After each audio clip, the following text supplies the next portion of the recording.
नमस्कार दोस्तों।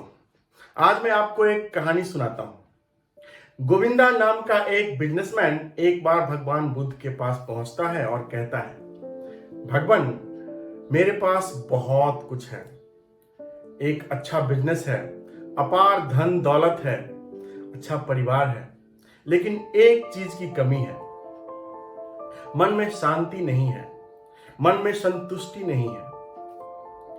इस कारण से मन में बहुत कंफ्यूजन रहता है और कभी कभी गलत डिसीजन ले लेता हूं और परिवार में कलेश भी हो रहे हैं। तो मेरी सहायता करें। भगवान बुद्ध मुस्कुराते हैं और कहते हैं, बहुत ही सरल तरीका है। तुम्हें बस ध्यान सीखने की जरूरत है। अपने जीवन में थोड़ा बहुत ध्यान करना सीखो। नियमित रूप से ध्यान करो और थोड़ा बहुत योग कर लो। इसके बाद सब कुछ ठीक हो जाएगा। तो गोविंदा कहता है, भगवान बताइए कब से शुरू करूं? तो भगवान बुद्ध कहता है, आज से शुरू करो। तो गोविंदा कहता है, ठीक है भगवान, लेकिन आज मुझे बहुत काम है, आज नहीं कल से शुरू करता हूं।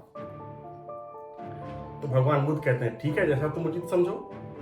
और यह कह के गोविंदा वापस अपने घर चले जाता है। अगले दिन गोविंदा सोचता है कि आज तो बहुत काम है, आज मैं ये सब काम निपटा लेता हूं, कल से मैं योगा और ध्यान करूंगा। भगवान बुद्ध के पास जाऊंगा, थोड़ा बहुत ध्यान सीख लूंगा और उसका अभ्यास करूंगा। तो उस चीज को टाल देता है। अगले दिन भी वही चीज होती है। इस तरह से कई दिन कई महीने बीत जाते हैं।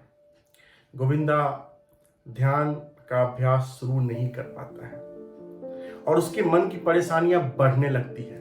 उसके मन में कंफ्यूजन बढ़ने लगता है और इस कारण से इसका प्रभाव उसके बिजनेस पे पड़ता है, उसके परिवार पे पड़ता है। उसके बिजनेस में अधिक लॉस होने लगता है और उसके परिवार में कलेश बढ़ने लगते हैं। तो कई दिनों बाद, कई महीनों बाद वो भगवान बुद्ध के पास पुनः पहुंचता है और फिर से वही चीज रिपीट करता है, भगवान मन में शांति नहीं है। भगवान बुद्ध कहते हैं, मैंने तुम्हें कहा था, कोई बात नहीं, आज से ही शुरू कर लो। वो आदमी कहता है, भगवान आज भी बहुत काम है, मैं कल से पक्का शुरू कर लूंगा। भगवान बुद्ध मुस्कुराते हैं और कहते हैं, 2 घंटे बाद ये जो नदी बह रही है उस किनारे पे मुझे मिलो, मैं तुम्हें एक शॉर्टकट बताऊंगा। वो आदमी ठीक 2 घंटे बाद उस नदी के किनारे पहुंचता है और देखता है भगवान बुद्ध शांत मुद्रा में बैठे हुए हैं और नदी के प्रवाह को निहार रहे हैं। गोविंदा पूछता है, भगवान आप यहां क्या कर रहे हैं? भगवान उत्तर देते हैं, मैं नदी के प्रवाह को देख रहा हूं, मुझे नदी पार करना है। तो गोविंदा कहता है, अगर आपको नदी पार करना है तो प्रवाह को क्यों देख रहे हैं?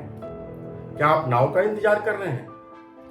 तो भगवान बुद्ध कहते हैं, नहीं, मैं नाव का इंतजार नहीं कर रहा हूं, मैं इसको तैर के पार करना चाहता हूं। तो गोविंदा कहता है, अगर आप तैर के पार करना चाहते हैं तो पानी में कूद जाइए और तैर लीजिए और पार कर जाइए, इसमें बैठे हुए क्यों हैं? तो भगवान बुद्ध कहते हैं कि मैं इंतजार कर रहा हूं कि ये नदी का प्रवाह कब रुक जाएगा। जब ये रुक जाएगा तो मैं तैरूंगा, तो मैं पार करूंगा। गोविंदा हंसने लगता है और कहता है, भगवान मैं तो सोच रहा था कि आप बहुत बुद्धिमान हैं, लेकिन आपके बातों से लगता है कि आप तो मंद बुद्धि हैं, आपका दिमाग कमजोर हो गया है।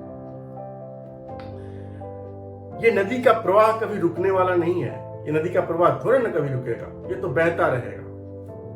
अगर आपको पार करना है तो अभी नदी में कूदिए और पार कीजिए। नदी का प्रवाह अगर रुक गया तो नदी नदी नहीं रहेगा।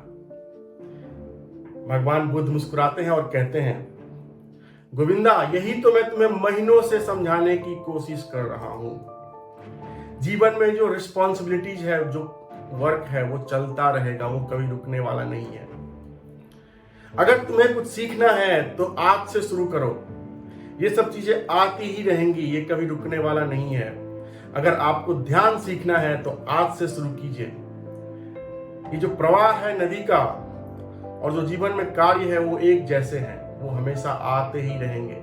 रिस्पॉन्सिबिलिटीज कभी खत्म नहीं होगी। तो दोस्तों, इस कहानी से हम क्या सीखते हैं? इस कहानी से हम यही सीखते हैं कि अगर आपको जीवन में कुछ शुरू करना है, कुछ स्टार्ट करना है, तो उसके लिए इंतजार मत कीजिए, अभी शुरू कीजिए। उसके लिए उसको अगर आप टालते रहेंगे तो वो टलता रहेगा और वो कभी स्टार्ट नहीं होगा। आपके मन में प्रेशर बढ़ते जाएगा। तो इसीलिए अगर आपके मन में कुछ है कि मुझे ये करना है, तो उसके लिए इंतजार मत करें, उसको टाल मटोल मत करें, प्रोक्रास्टिनेशन मत करें। तो आज के लिए इतना ही। नमस्कार।